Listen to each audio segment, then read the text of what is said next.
কততম বার্ষিক আমি বলে দিচ্ছি, অষ্টম।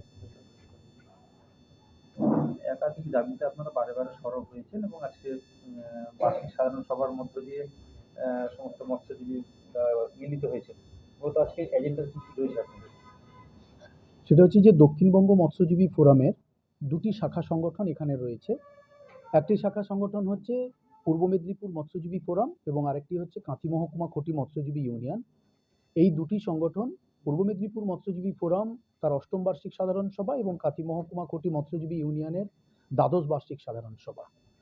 অত্যন্ত গত 2025 অত্যন্ত ঘটনাবহুল একটি বছর আমাদের সংগঠনের মধ্য দিয়ে গেছে তার এবং মৎস্যজীবীদের ক্ষেত্রে।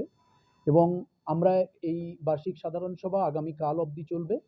আমরা এখানে মূলত যে বিষয়গুলো আলোচনা করব যে আগামী এক বছরে আমাদের পরিকল্পনা, আমরা কিভাবে সাংগঠনিকভাবে আন্দোলন, লড়াই এবং সাংগঠনিক পরিচালনা কিভাবে হবে সেটা আমরা আজকে আলোচনা করব।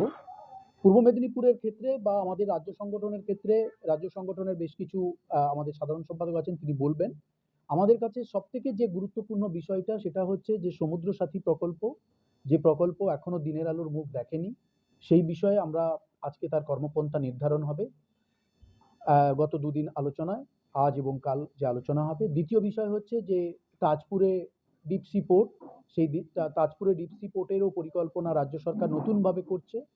তার ফলে ক্ষুদ্র মৎস্যজীবীদের উপরে কি প্রভাব আসতে পারে সে নিয়েও আমাদের এখানে আলোচনা হবে।